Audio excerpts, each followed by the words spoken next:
Hello my loves, today we're doing a video I was asked to do, and this is going to be on triggers. First of all, we need to know what the hell is a trigger. This is a word that's come up all the time. It's actually a word I use because I feel like it's hilarious because it's true, and things that are true are a lot of times funny. So people are triggered for a lot of different things. Right now we have the political triggers, and I'm not going to get into that, although everybody has theirs. I'm going to talk about personal triggers that have to do with romance, with work situations, and things like that. So this was a video client request, and so I hope this answers your question. I'm doing my best for you. Let's start off with what is a trigger. So I'm going to tell you some of my personal triggers to help try to pinpoint down what is even a trigger.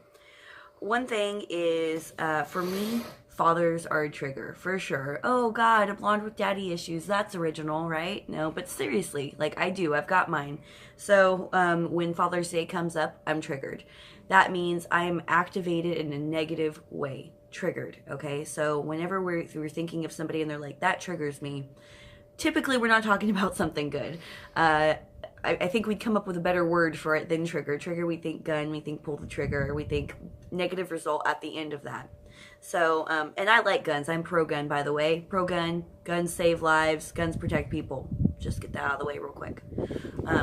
Anyways, so a trigger would be for me like seeing somebody with a father that I can see is caring and trying, and then the child just lets that go. You know, they're like rude to their parent or whatever. That triggers me. And what that means is it activates upset within myself. So I start becoming actively upset for seemingly no reason. It didn't happen to me. It's not going to affect me personally.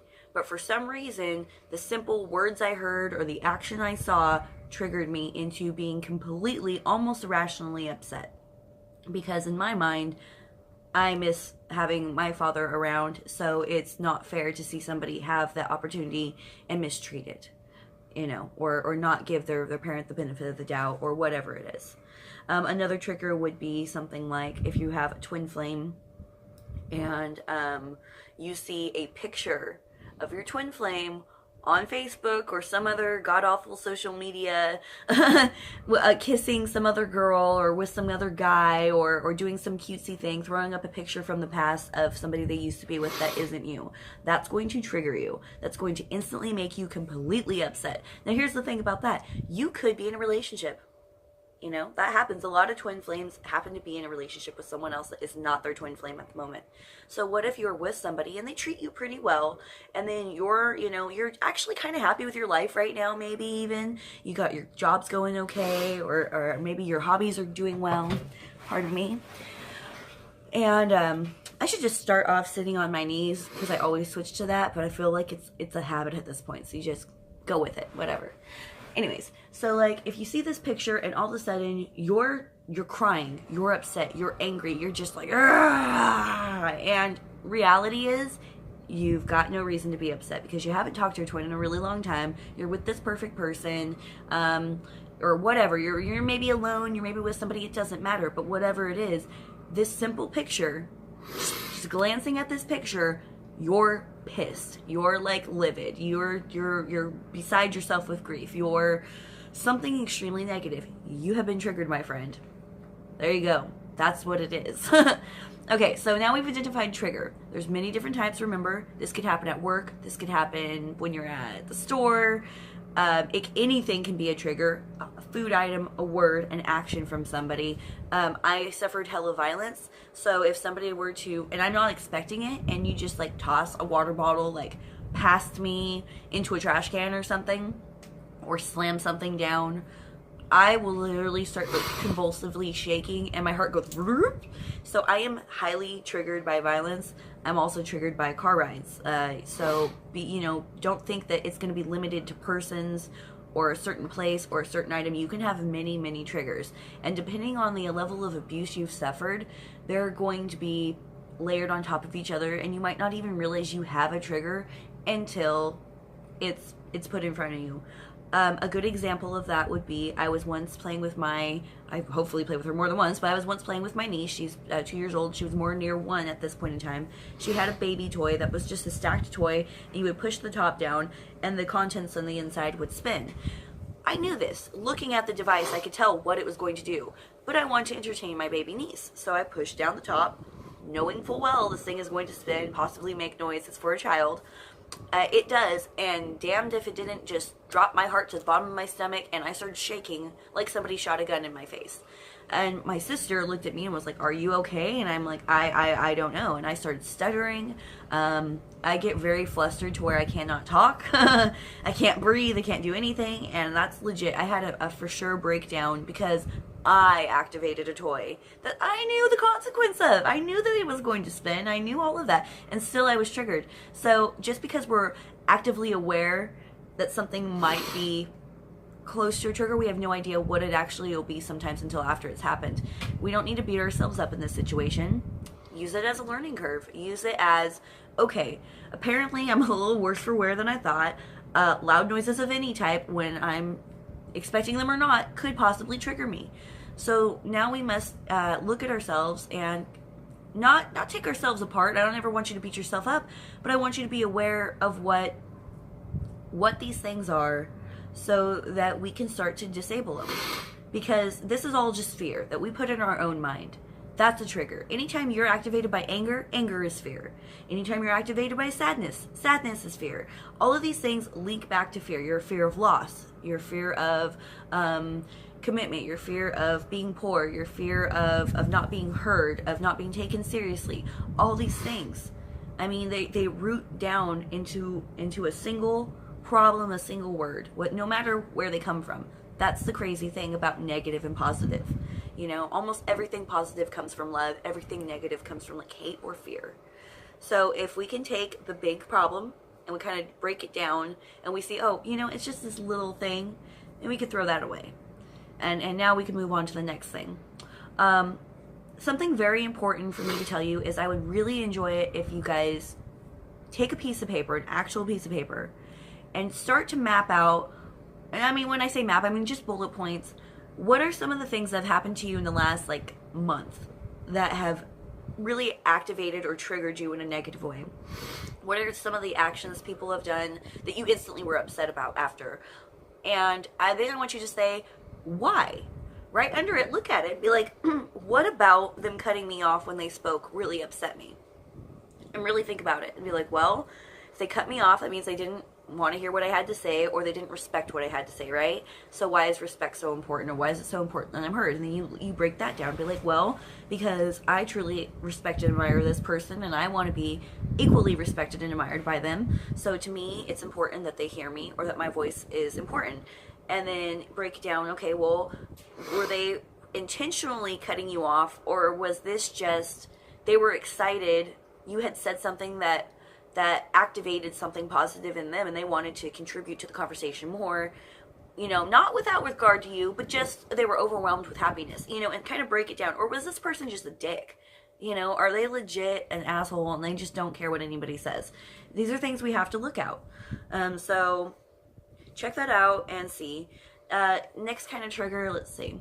If you had something to do with, let's say, like an action of someone else, you know, you're witnessing someone else do something to someone else and you're not okay with it, and it really triggers you. Can you talk to these people?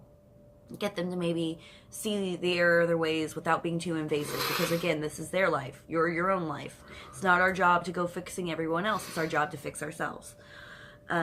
If this is something that you can handle, do. In certain situations, like work situations, we can't control everything, right? We can't change other people, their ways, their actions, their minds, their thoughts, but we can control and change how we react to them. More times than not, if somebody's doing something negative to you and that you think that they're purposely trying to trigger you, if you stop giving them the reaction that they're looking for, which is you being upset, you being flustered, you not knowing what to do with yourself, you just stop that. It's like running from a person with a chainsaw at a haunted house. If you don't run, they lose interest. They don't want to chase you. If it's like a car chasing a dog, a car chasing a dog. Run, doggy! No, I'm just kidding. Okay, no, a dog chasing a car is the same idea. You know, the only reason the dog is chasing the car is because the car is moving. The dog is not going up and biting the tires of the car that's parked. So if this is a situation where you're like, okay, these people are for sure going out of their way to trigger me, give them no power. Take their power back. And take it on yourself. Be super happy, be super polite, see it coming a mile away, and when it happens, even if you are triggered and activated, don't let them see it there. Take a deep breath, smile, laugh, giggle, shake your head, whatever, silently flip them the bird or whatever you gotta do. Get out of the room. Then if you gotta break down, break down. Then if you gotta cry, cry. Then if you gotta write it down on a piece of paper or whatever you gotta do to get it away from you, then that's okay to do. And I'm not saying it's not okay to do other than that. I'm just imploring you, please, don't feed the beast. Don't give a troll food. Don't continue to provoke someone who's just gonna negatively come at you. Okay, let's see. What else did I want to say about triggers? It can definitely happen at any time, at any place, to anyone. You might not even realize that you have them until after the fact. That's okay. Please don't beat yourself up on this. Use it as a learning tool, because anytime we are triggered, it is something deep within us that we need to fix. If you're trying to strive towards union, I'm going to repeat it again. This is going to be said in almost every video I think I've ever made. Your fears and weaknesses are your twin's fears and weaknesses. Not always 100% the same, but they're mirrored, okay? So they might be an alcoholic and you're a super health freak, you know, or maybe you both have fear of, I don't know, family, or fear of loss or commitment, or both of you lost hella friends. They all died in horrible ways, or whatever it is. You always have these same things. So you're going to have that kind of similar fear. So if you're thinking, oh, I'm not good enough, pushes them away. If you're constantly thinking about them and their twin together, or your twin and their karmatic together, kissing and being together, or them treating them in any way that's going to keep them there, and you're just like, oh, I can't believe they chose that fat cow over me, or whatever it is, guess what? We're just manifesting more of that. So please, please, please, please, maybe that's where I get my E from. Could be. I don't know. I don't even know, right? So, please, please, please try to void that thought from your mind. We're not thinking about them. And if Instagram photos are popping up and you're being triggered, and Facebook photos are popping up and you're being triggered, you know, maybe suspend the account for a while. I'm serious. Maybe block that person for a while. Maybe don't go on Facebook so often. Or fess up to yourself that they're there, and guess what? They need to be there. They don't need to be there forever, but there is not one karmatic relationship that did not need to happen. I myself was in a 9-year. I'm still somewhat dealing with ties to that person and another person I consider to be extremely karmatic in my life, and I can't get away from them because they have ties to me in a way I'm not going to discuss. And the thing about that is I actually I'm happy for them, and I'm trying to help them, and I'm trying to be a good person for myself and also for them, because at the end of the day, it is extremely important. What the hell is all this? I feel triggered! It's extremely important for you to let that go, because it's just holding you back. You're not holding back your karmatic. You're not holding back your twin. I mean, in a way, you are holding back your twin, because holding yourself back is holding your twin back. Am I being clear on that? Let me think. So, I mean, you just need to remember that your thoughts are extremely powerful. What we think about, we do manifest. The universe never hears the I don't want, please don't. It only hears whatever the main subject of the question is. So it doesn't hear don't make me be late. It only hears be late. Late. So you want to manifest be early, on time, the roads are clear. It doesn't hear please don't let me be poor. Please don't let this bill go expired. It only hears poor and bill. So instead we say, thank you for my abundance. Even if you don't have it yet, thank you for my overabundance. Thank you for the money and this check. Even if you don't have it yet, and you have that undying faith. When the universe hears, oh, I don't want him to marry her, all he hears is marry her. Marry her, marry her, marry her. Didn't mean to subjugate the universe as a noun or whatever. God. Whatever the universe may like to be. I choose to be identified as. Anyways. So yeah. Just focus on the positive. Focus on the attention that you want. Focus on the end goal that you're craving and that you desire. And that's what you will manifest. As far as these triggers go, the triggers have power because you allow them to have power. Take away the power. No longer allow it to affect you. But it takes a while to build up to that. I have to get used to loud noises. I've been doing things. I'm like, dog, you gotta shake pennies at me every now and then, and now I don't jump anymore. But I mean, whatever you have to do to get over your triggers on your own, or with the existence with somebody, but I mean, really, we're on this journey by ourselves, no matter what we think. The more you can get it done, more you can do it on your own, the better off you are. And I don't mean like not getting help from friends and family, but I mean just like realize when you have those triggers and then actively work to let them not be a problem, because that is within your own mind. You know, most people can hear a loud noise, see a bottle be thrown, they don't break into crying, okay? So obviously it's me, it's not everyone else. So if you're finding yourself in any situation similar, doesn't matter what it is, insert crazy action here, it's up to you to take care of it. So please just realize that we got this. And apparently I'm unable to use flash right now because my battery's gonna die. That's fine. But hopefully this cleared something up about at least what a trigger is. And I don't know if I was clear enough about how to dismantle one, but basically you just pull it apart like you would anything else. You just identify what the problem is, identify why it matters to you at all. Why does this matter? And then take away that power from that object and give the power back to yourself. I love you all so much. Thank you so much for watching. Thank you for all my new subscribers. I have noticed you and I am so appreciative. Thank you to my new Patreon supporters. If you guys want to know what that's about, please check out my patreon.com. Like, subscribe, all of that good stuff. And we have more dual flame readings and masculine sessions and things like that going on my Patreon. So if you're interested on what the males have to say about this, we got you covered, and I love you all. Talk to you later.